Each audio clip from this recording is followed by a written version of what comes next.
Bismillahirrahmanirrahim. Hello, everyone. My guest for this episode is Joel Huffman. Joel is the co-founder and CEO at Arabius, which is an education and training company based in Saudi that is dedicated to teaching its clients Arabic. Arabius employs a proprietary learning methodology to teach language in a highly effective way. Its clients range from companies to embassies to individuals. My intention in interviewing Joel revolved around getting his insights and his perspectives on building a company in Saudi Arabia as a foreigner. But one of the things that I really enjoyed, and which was a key highlight of our conversation, were his stories on how hospitable and welcoming Saudis have been to him. He shares a lot of other insights around the VC ecosystem in Saudi Arabia, for example. I hope you enjoy this episode as much as I did. And without further ado, here's the episode.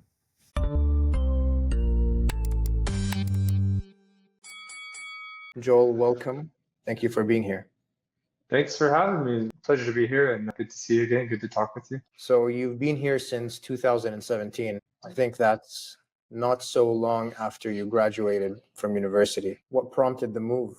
Yeah, I kind of had a roundabout way. Right after high school, I moved around a little bit. I lived in Colorado. To be honest, I ski shop and just snowboarded for a year. And so I was kind of searching for something I'd like to do, a passion or, something like that. I tried university a couple times. I don't think I was very focused. And so anyways, I ended up, joining the military for a while and then I was in culinary school for a little bit. I kind of worked a couple different jobs and then worked while I was in university. And so I kind of had quite a late start to this higher education. But I'm also thankful for it because I think I got to learn a lot about myself and how I assess things and what kind of my natural wiring is. And so through that, I knew finance. Had studied and then worked in finance for a little while.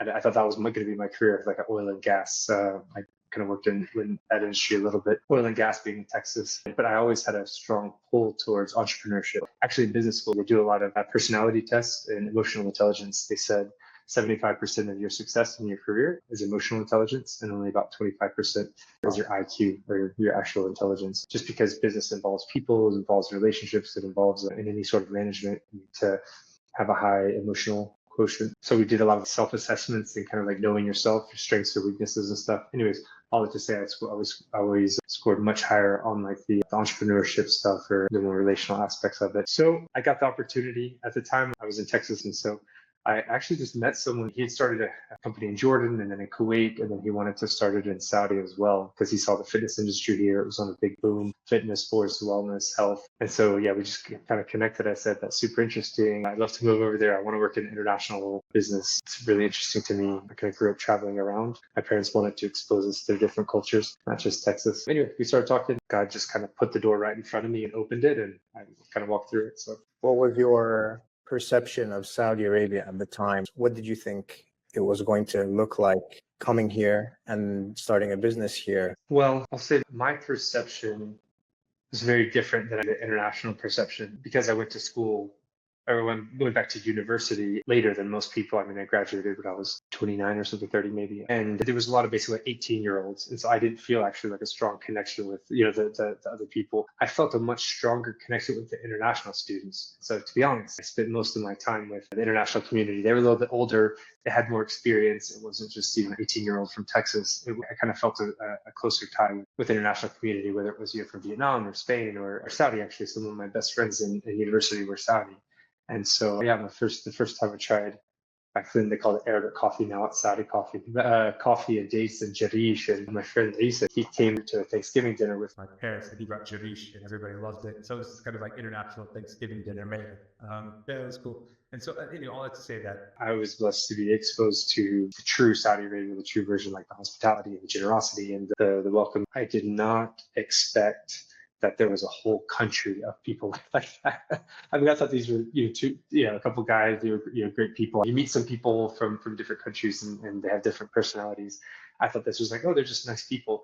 And then I moved to Saudi and know everybody here. The first week I was here, somebody, 2 or 3 people bought me coffee. They said, "Oh, welcome to Saudi. Where are you from?" They took me out to dinner. Someone invited me to their cousin's wedding. The first week I was here, it was unreal, man. Yeah, so I was pretty blown away by it. Just the welcoming attitude and everything. Did you think you were going to stay here for as long as you did? Good question. We had an idea at that time. There was so much dynamic change. I mean, this was when Vision 2030 had just been announced recently.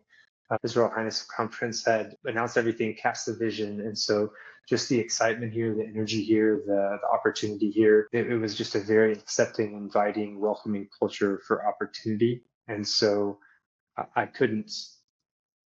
I had no plans of leaving. If not, man, I think we want to stay. I was married at the time. My wife loved it here. We had actually when we moved here, she was 7 months pregnant. So 3 months after we arrived, we had our first baby here, and so. Just to see how much people love kids as well. And so it's a great family environment. I think all those factors, we were like, why don't we just stay for another 4 or 5 or 50 years? So that's the plan. We're still on it. And so I got some really good advice actually when I first moved here. They said, if you have a question, don't go to Google, go to your neighbor or go to your Saudi colleague or go to, send a WhatsApp message. One, because Google wasn't as accurate, but they said, people are so much more of a valuable resource. And I say coming from the Western culture where sort of a high value of self-sufficiency and individualism. It's like, I don't want to bother someone. They have their life and stuff. So I think that was some of the best advice I got. And so that was something very valuable that I think it's two ways. I think the culture is very welcoming and opening, and inviting, but it's also up to the person moving here, whether it's an international resident or something, not to just, and I say it a lot, like not to just stay on your compound and go to work and go back and forth. But really, if you want to have the best experience here in Saudi, it takes some engagement as well. I think that's what makes this culture so welcoming and special, because there's not, in certain places, if you do something that's culturally different, or if you don't know something, you'll be treated very, very differently. In different cultures, they could be, oh, you're a foreigner, you should have known that, you should have done your research before that. Saudi, it's like, oh, let me show you how to do that, or let me tell you about that, or it's this very, very high level of just respect. I think is what's also so beneficial and just very welcoming. Yeah, I mean, it seems like the industries that you decided to go in are all people oriented. They involve like a certain level of engagement with people. So you were in fitness first. That's what, when you came here, you started off with fitness, and then you moved on to education. Could you speak to me about your earlier experience here, and then we'll get into Arabius right after that? Yeah, that's interesting. I never thought of it like that. At the time, it was 2017. The fitness industry was on a big spike, a big increase. The original company I came over and helped launch, I stayed there for about a year, and then I switched over to, it was a holding company. They owned maybe 5 or 6 different fitness brands. And so got to kind of do more of the management, strategic planning, and things like that. I really, really think those sort of years 2 and 3 while I was here, those 2 years that I spent with that company, great company, the Al family, just, very nice, very great business family as well. I learned so much there about how to do business in Saudi. It's just a mindset shift, I think. And so, yeah, I was very, very thankful they really took the time to teach. It was a development time as well. It wasn't just like high stress, high pressure. I mean, everybody's working hard, everybody's working together, but there was also this element of, hey, we're all here learning, we're all here developing. The industry's changing, the market is changing, so let's all kind of do this together. So it was a really great experience. Was the transition into getting into that managerial role and understanding the customs very seamless? How was that for you? I'd say like anything, there's a learning curve. I remember some meetings I'd walk out of and it kind of pull me aside. Hey, Joel, let me talk to you for a second. Here's some advice about, next time we can say like this, or next time a vendor says this, we can kind of negotiate this way. And it was still an international context. And there's probably 10 or 15 different countries represented just in the company. But then it was in the context of the Saudi culture. So you stayed there for 3 years. I think you said 3 years. And then that's when you started thinking about Arabius. Could you explain what that is, and then how you met your co-founder? Yeah. So I was in that industry for 3 years. I still love it. I still try to try to be involved in the sports, fitness, health, wellness. I do still love it. Arabius came, it was solving a need and a problem that I had personally. And then the more I talked with people, I saw the need was bigger than just myself. So like I said, when I came to Saudi, thankful to know some friends from Saudi originally before moving over here. And then coming here, very warm, very welcoming.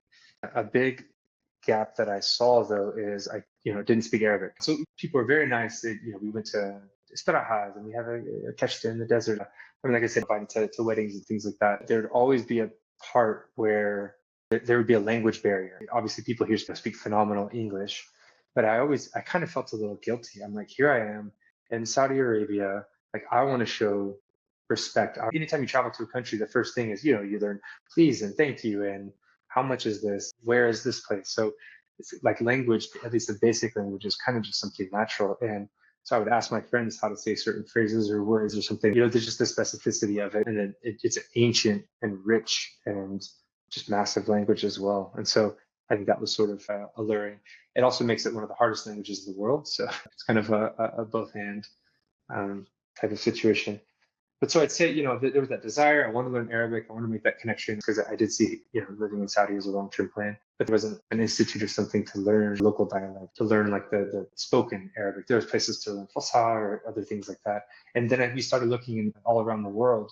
And you could go to like a website, like tutor.com or something like find an Arabic tutor, but you have to, it was just a bit more complicated. You have to book a certain amount of sessions, and then you also have to see if one tutor taught you a different type of methodology. Some people want to start with speaking, some people want to start with reading and writing, and so I think it was just very complicated.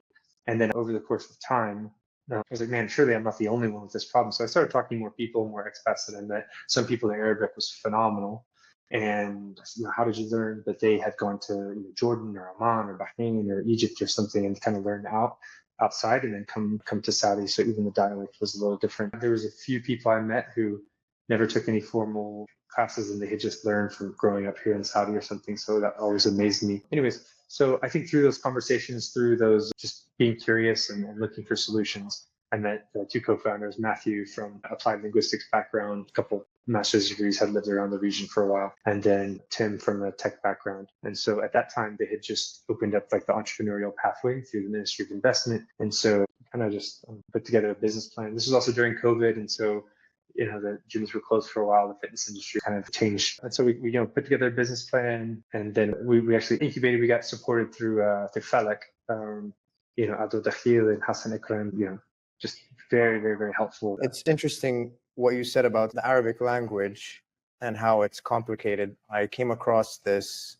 statistic. I don't know if I'm saying the numbers exactly correctly, but English has like 450 or 500,000 words, German 600,000, and then Arabic 11 million.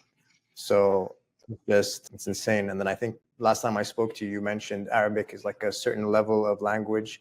That and I think Japanese are the two hard. Yeah, that's right. This is according to the U.S. State Department for their foreign language program. They have like different classification level, 2, 3, 4. The highest, which means the hardest languages in the world: Korean, Japanese, Arabic, and I think like Mandarin and Cantonese. And so Arabic is and part of that is because of the split between, you have the reading and writing, which is predominantly largely in Fusha, which is similar, but not the exact same language. It's almost like a different language, reading and writing, versus the spoken dialect.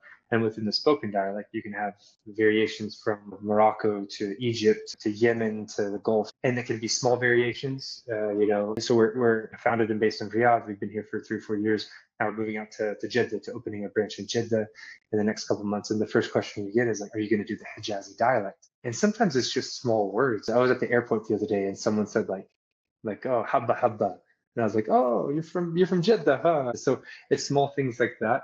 But for language, it can be a very it's sort of part of that social identity and stuff. And so Jeddah might be 90% overlap with whether it's Nejd or Riyadh dialect or something like that. But you go somewhere like Morocco, maybe this is only 30% overlap, and so that's what makes Arabic so interesting and so complex. Yeah, absolutely. So you guys offer your services digitally and also in person. Could you explain to me really, you kind of touched upon the pain points that people in the market were feeling when trying to learn Arabic.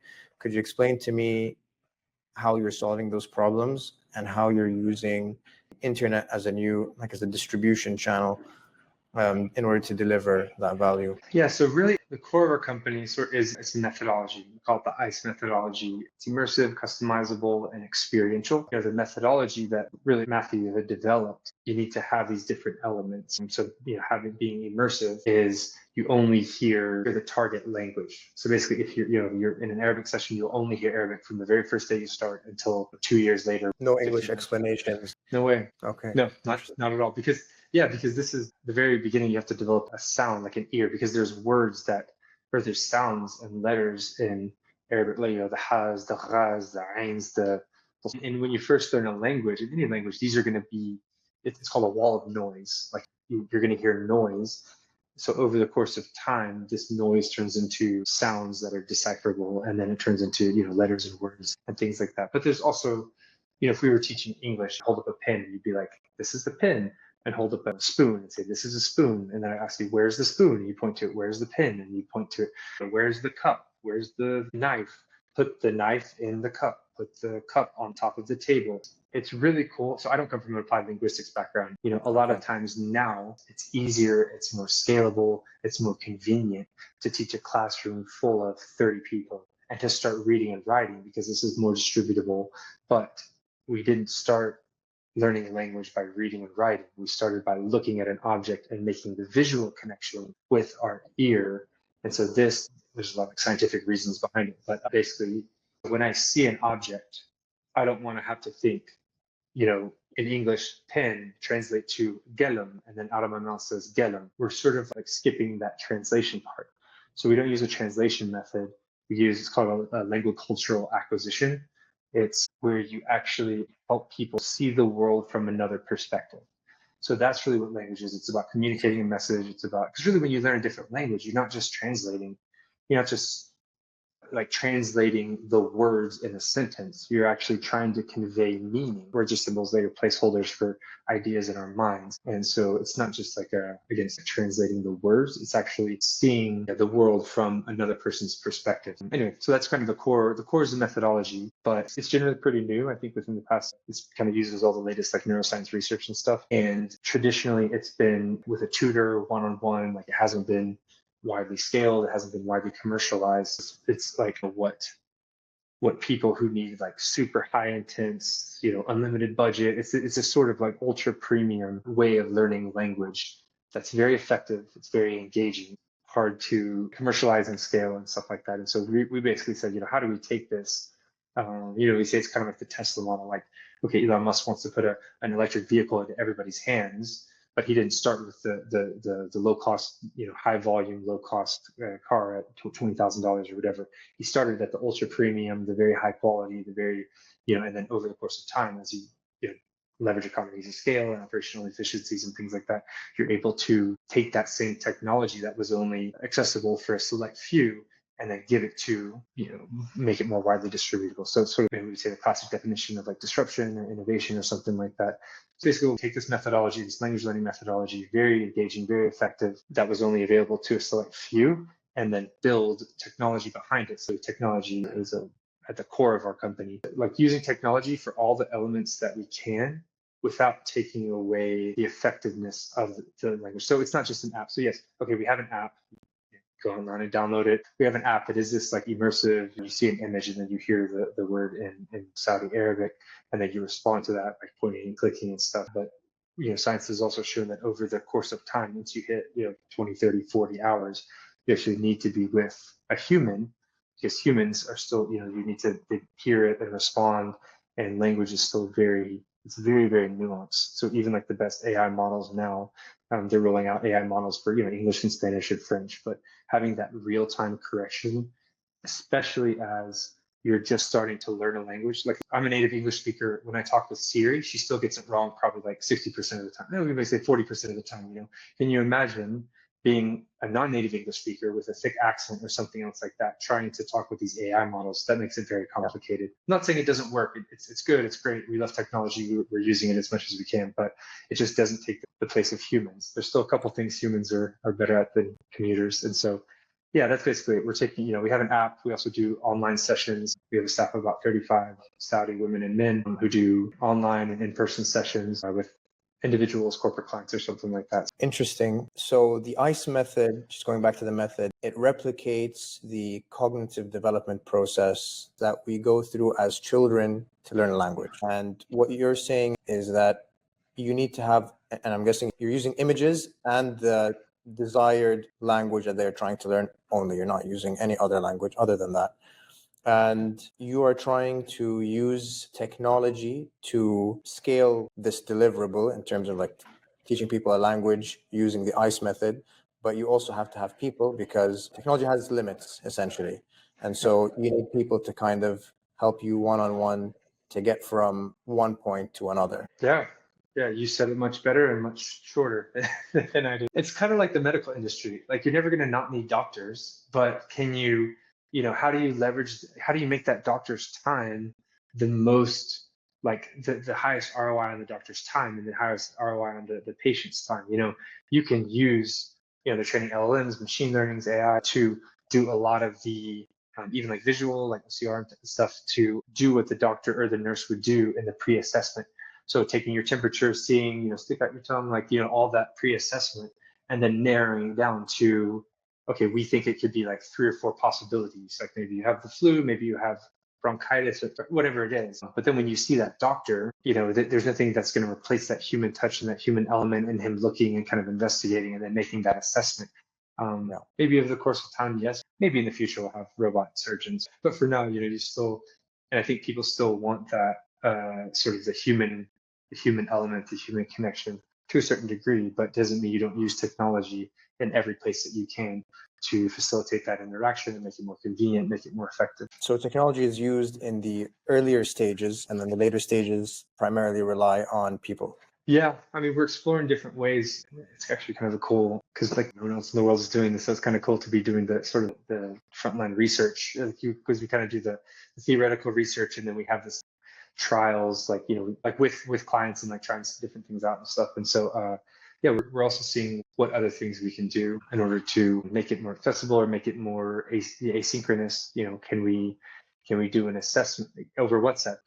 And I think I'm super thankful that we have a good tech team. I think Tim has a very good philosophy on technology. As he says, that some people in the technology world think tech is the cure for everything. And so they always want to like overdevelop and things like that. But so I think it also helps having really good, what they say with founders, like complementary skill sets. All of us, language, technology, business, all of us coming from different, and we have other executives that have a really great experience, but being able to balance all of these competing values, not personal values, but competing things for the company. Like if it's tech, it's more efficient. You mentioned that there's a lot of research that you do. So are you maybe collecting data? Are you getting feedback in some way or the other? And then kind of, like using that as feedback to improve the product and reiterate? And then also, are you working with like researchers, whether here or abroad or whatever, to kind of figure out what's on the new frontier of language research? Yes to the first part. So it's much more like on the ground, like field research, like we're doing things to develop the product. We're super thankful. We have a very, very high retention rate. So, people are wanting to learn Arabic and then they're finding something that works. And so that's really what the biggest contribution, the biggest sort of like assessment is like, do people want it? Are people signing up for it? Are they paying for it? Do they stay with it? And then do they tell other people about it? And so, yeah, we have something like 60 or 70% word of mouth. So it probably means we need to up our marketing department a little bit just to sort of help out with everything. So I think we're thankful in that sense, in that people they're seeing value in it. They're being able to be engaged. They're staying engaged.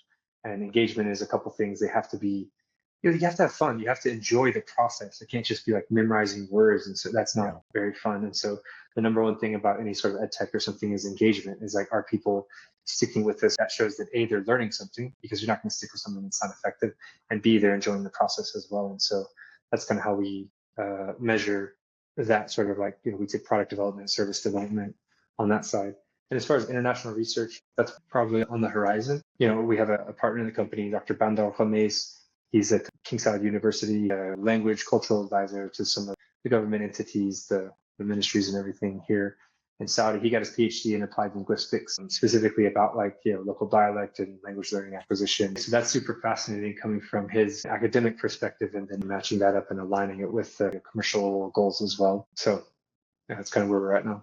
Okay, that's interesting. I really do appreciate how you guys put a lot of emphasis on just like upping the product and research and kind of development. I wanted to ask who your ideal customers are. How do you find them? How do you market to them? Are you going for international companies or companies who bring in a lot of international employees? Like, how does that work? Yeah, good question. I think some of them, I mean, you write a business plan, you kind of think about the different personas and stuff, and some of them are pretty accurate, and some of them are actually very different than we thought. So that's kind of been an interesting journey.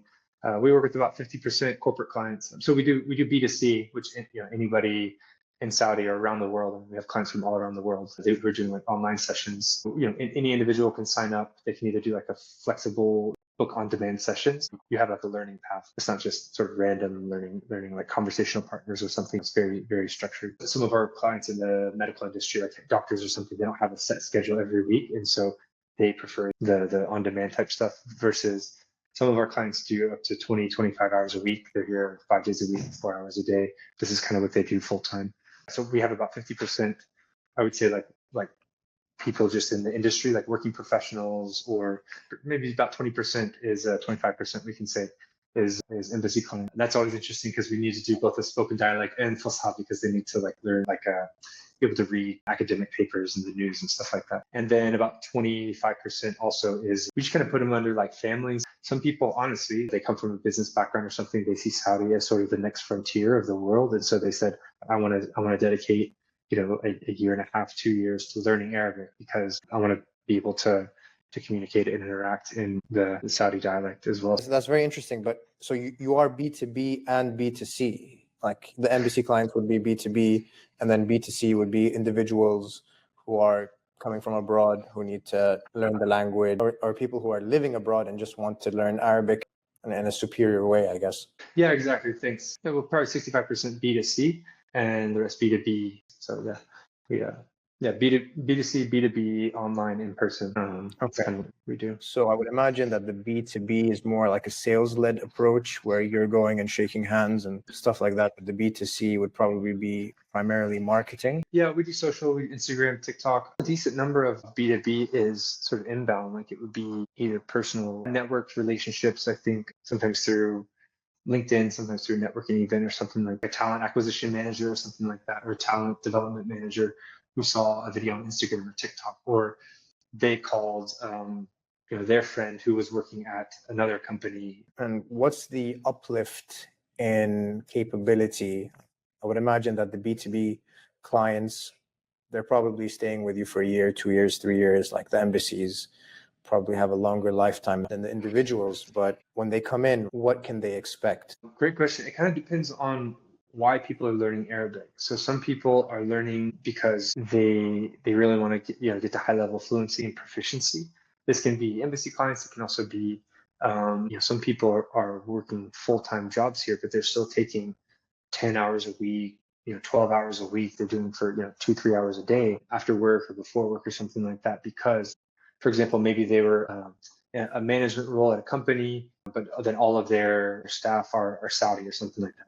They're like, I need to learn how to speak Arabic, but then also culturally, I want to be able to connect with people, to be able to lead well, to be able to understand my staff. And some people at that level is like high fluency. They really need it. It's necessary for their job. I think other clients, they're like naturally curious. They're intellectually curious. They're wanting to explore the country. They're wanting to and so that they're sort of, I would say, enthusiasts. They really want to learn. Other clients, they kind of want, basic words, phrases.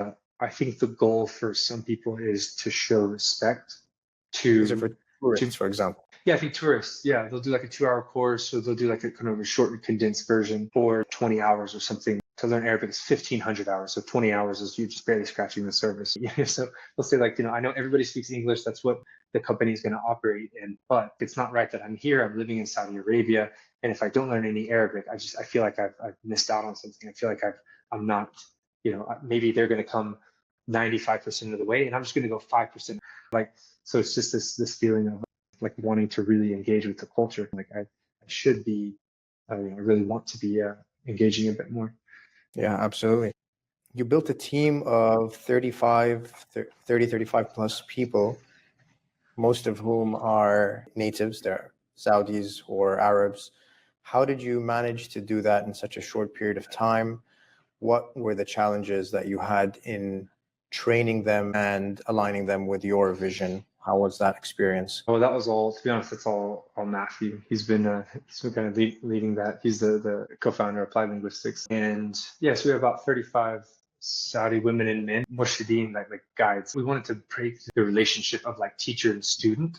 And we call them clients and their guides, language and culture guides, not like a teacher and student, almost like this sort of like guest and host hospitality relationship. This is kind of the cool thing about the methodology is that nobody needs, master's degrees in teaching Arabic. I mean, it is a very structured methodology, but it's also personalized in a way that it's not, you're not reading out of a textbook, let's say. It's not a curriculum per se. It's a much more like, it's a natural language learning process. And so in that sense, we do pretty extensive hiring and recruiting process. And then we'll do like a skills assessment as well. Doesn't matter from where. We have, I think, 11 or 12 different provinces represented. So we have people all the way from Sharura to Medina to Asa to Five or wherever to Book. And so it's cool to see that relationship form as well between our guides and our clients. And so I think that's a pretty cool environment. I agree. It seems that your experience in university with the personality assessments and everything kind of helped this recruiting and training. Yeah, I think so. I think it's helpful to know who's relationship driven and who's task driven, and to navigate those two. Who's a starter, like who's an idea generator versus who's like a completer and finisher. Okay, interesting. You've been involved with the tech and startup ecosystem in Saudi over the last few years. Tell me a little bit about that, how you got involved, what you're seeing in the ecosystem, and has it been helpful to you? I think you should answer this. I think you know about 100 times more about it than I do. I mean, Saudi is the most exciting place on earth. So in 2017, it was $49 million of venture capital funding. Last year, I think the number was 2.3 billion. So if you draw a line, it is a massive. This is a K2. This is a K2 vertical. There's nothing linear about it. And so I think it's a huge role of Heinz, the Crown Prince. This was part of his vision. It was part of engaging the private sector. It was, I think, when we first moved here as well, something like 75 or 80% of the population worked for like a government entity. And so part of that, privatization of all the big companies or something, and then also the encouragement of local entrepreneurs to start their own companies, which is not easy, man. Some people think, like we want Saudi to be Silicon Valley, and no, Silicon Valley was just sort of there were so many external factors that were engaged there that it was not designed.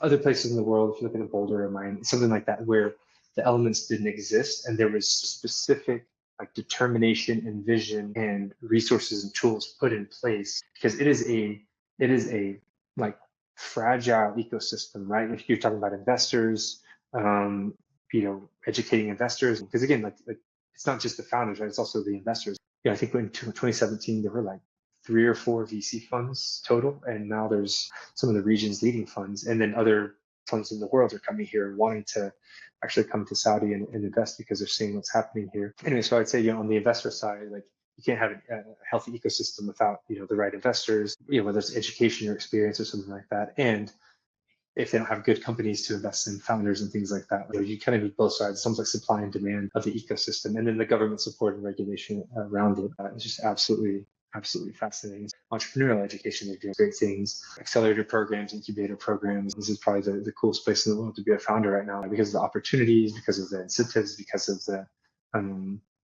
like the mentorship that's involved. People like you who will hop on a call with through things code, it's like accelerator programs, incubator programs, boot camps, startup boot camps. So yeah, I think all the elements are in place, and they have been, from my perspective, very well designed and organized, and are functioning now. I still think there's. I was talking to someone from a couple of weeks ago.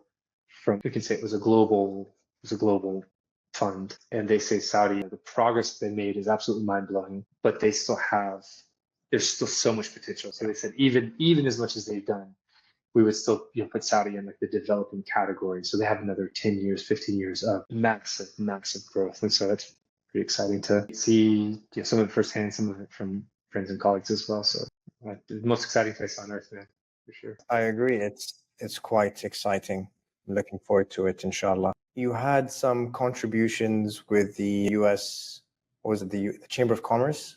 Yeah, the American Chamber of Commerce in Saudi Arabia. I really enjoyed it. I helped launch the SME Innovation Entrepreneurship Initiative.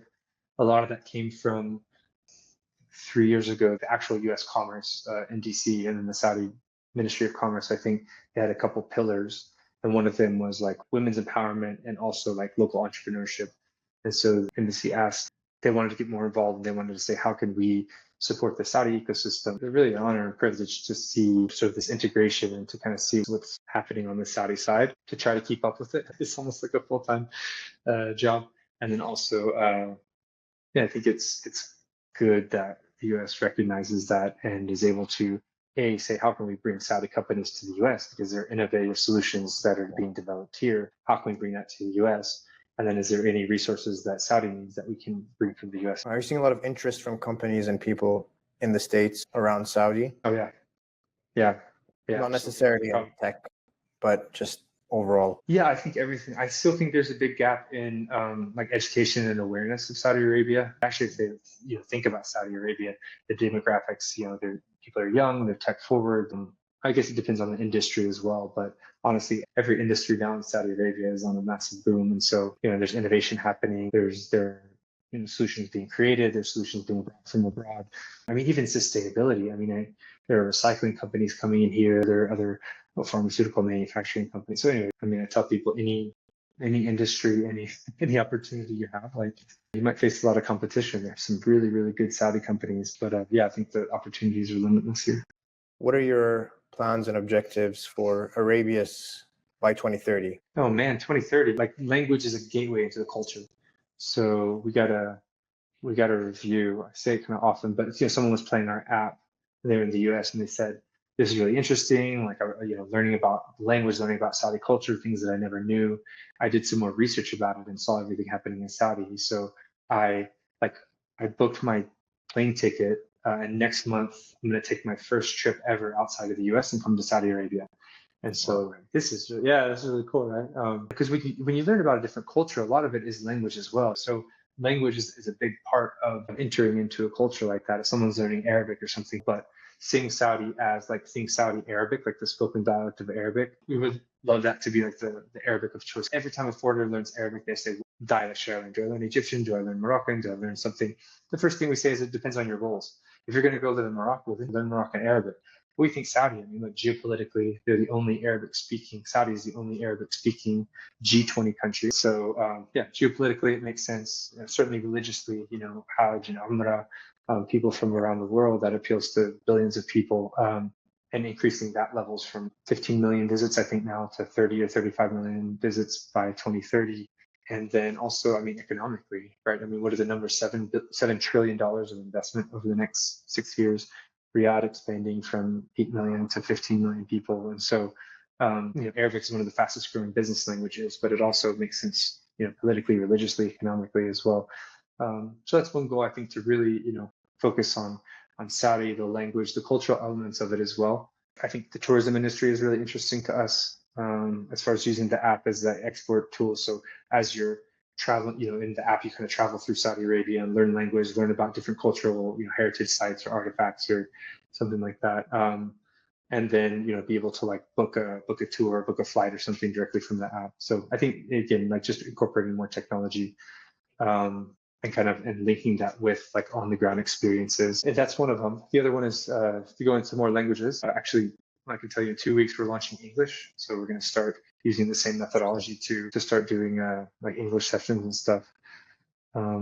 We'd like to go into more languages as well. We're looking at English and Mandarin at least over the next 2 to 3 years, and go have more physical branches around the the kingdom, honestly. I mean, Jeddah in 2 months, inshallah. But the kingdom is a big place, man. I'd love to spend my summers down in Abha, right? I'd love to be in the mountains when it's Especially after they finish with all the plans. Abha, Baha. They just announced that massive 300 million square meters of like a coffee plantation or something. Anyways, yeah. So we'd love to have more physical branches around the kingdom as well. How many branches do you have now? Just out of curiosity. We have one in Riyadh. I mean, we have a branch, and we have like sort of an admin office, and then Jeddah will be our second branch. Okay, amazing. So I appreciate your time. Before we end this conversation, I'd like to ask you a few rapid fire questions. What book have you gifted the most or found the most useful in your business journey? Oh, good question.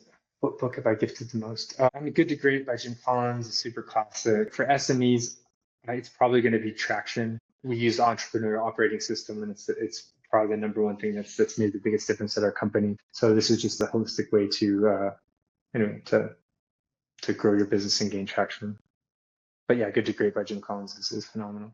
There's also another one called Heart, Smarts, Guts, and Luck. This is about the different sort of characteristics and skill sets that are needed in a company's journey. Super fascinating. Interesting. Okay, and your favorite cuisine? Oh man, I think it's like I'd say like mixed grill, right? So whether it's Egyptian or Turkish or Lebanese or like Mediterranean or Saudi, like I don't know exactly where it's from, but just like yeah, I love mixed grills. I love the kind of the mixture between the vegetables and everything like that. I like Asian food a lot too. I mean, barbecue. I mean, I'm from Texas, man. I like nothing beats a great brisket. And that's not fair to ask, man. I went to culinary school. I love food. It's like that's my favorite kid. And your favorite place in Saudi to go to for a long weekend? If I'm going by myself, I prefer the mountains. I'd probably say like Abha. Actually, my favorite place is probably somewhere I haven't been before. So I've been to like Abha, I've been to Neom, Jeddah, like Sharqiya. I love exploring. So I think the next place I want to go is maybe like to the south, like Jazan, Najran, or something like that. You haven't been to the Farasan Islands? Yeah. Farasan would be interesting. I mean, the West Coast, all up and down the West Coast would be phenomenal. Going to Wedge or Yanbar. Some of our staff here and my very good friends are from Yanbar. They always invite me. So probably need to go out there and check out the diving. Yeah, I love Jeddah. I love the mountains. My wife prefers the beach, and so it depends on if I'm going by myself or with the family. It's if people wanted to get started with Arabius, where should they go? And if they wanted to reach you, how would they be able to do that? Yeah, WhatsApp, man. No, I think Arabius through our website. It does have a WhatsApp and stuff. For me, LinkedIn is good. People are interested in that. I'm not super active on social media. LinkedIn or email, joel@arabius.com. Shoot me an email. Okay, great. Thank you so much for your time, Joel. I really appreciate it. Oh, thank you so much. I really enjoyed it. Questions were super interesting. Next time we'll have to switch, and I have a million questions for you as well. I'm super interested in everything that you're doing. Thank you so much.